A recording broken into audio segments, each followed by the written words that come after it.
तो सियासी विवाद सिर्फ राज्यसभा के मुद्दे पर ही नहीं हो रहा, बल्कि बीजेपी और कांग्रेस में ट्विटर को लेकर भी तल्खी बढ़ गई है। हंगामा राहुल गांधी और कांग्रेस के बड़े नेताओं के ट्विटर हैंडल को ब्लॉक करने को लेकर बरपा हुआ है।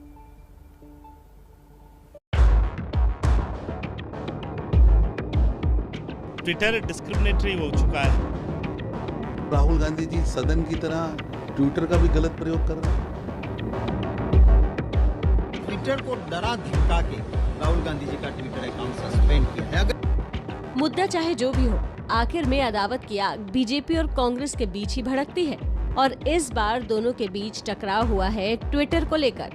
ट्विटर ने बुधवार को राहुल गांधी का अकाउंट ब्लॉक कर दिया, तो इसका इल्जाम कांग्रेस ने बीजेपी के सिर मढ़ दिया।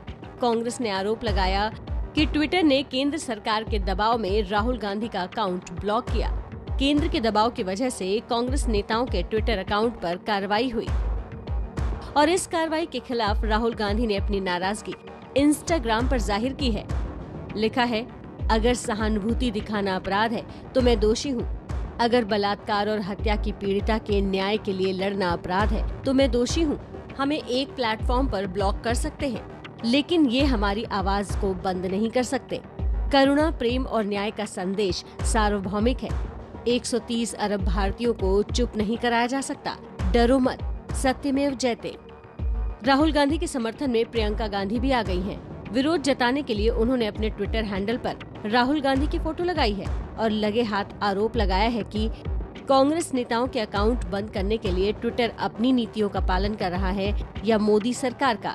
ट्विटर ने अनुसूचित जाति आयोग के ट्विटर हैंडल को लॉक क्यों नहीं किया, जबकि उसने भी ऐसी ही फोटो शेयर की थी। प्रियंका गांधी अनुसूचित जाति आयोग के जिस ट्वीट की बात कर रही हैं, ट्विटर ने उसे हटा दिया है, लेकिन अकाउंट पर पाबंदी नहीं लगाई है। सरकार इतनी डरती है कि ट्विटर को डरा धमका के राहुल गांधी जी का ट्विटर अकाउंट सस्पेंड किया है। ट्विटर डिस्क्रिमिनेटरी हो चुका है। ट्विटर का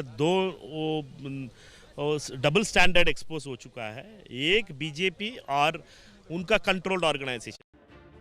कांग्रेस के आरोपों में कितना दम है और कितनी सियासत, ये कहना मुश्किल है। लेकिन इसी साल जब 25 जून को ट्विटर ने तत्कालीन आईटी और कानून मंत्री रविशंकर का अकाउंट ब्लॉक किया था, तब यही कांग्रेस ट्विटर की कार्रवाई को ठीक बता रही थी और बीजेपी तिलमिला रही थी।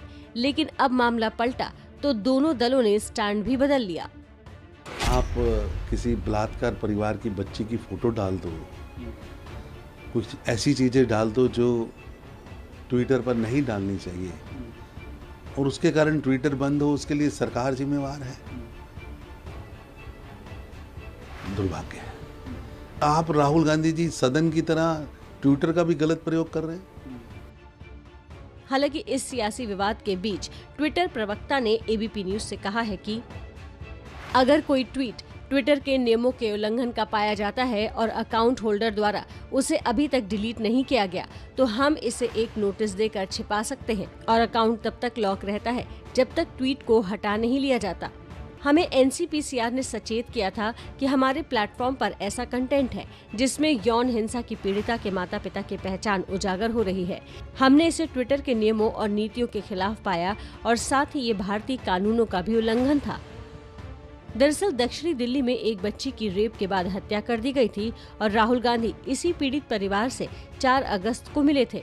पीड़ित परिवार की पहचान छुपाए बगैर इस मुलाकात की फोटो उन्होंने ट्विटर पर साझा कर दी थी, जो पॉक्सो एक्ट का उल्लंघन था।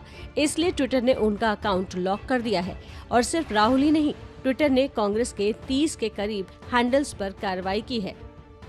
इसके अलावा रणदीप सुरजेवाला, अजय माकन, सुष्मिता देव और मणिकाम टैगोर जैसे 20 के करीब कांग्रेस नेताओं के भी अकाउंट को लॉक कर दिया गया है।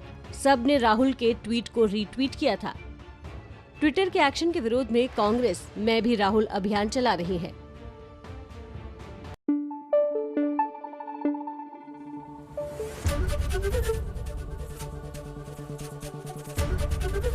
एबीपी न्यूज आपको रखे आगे।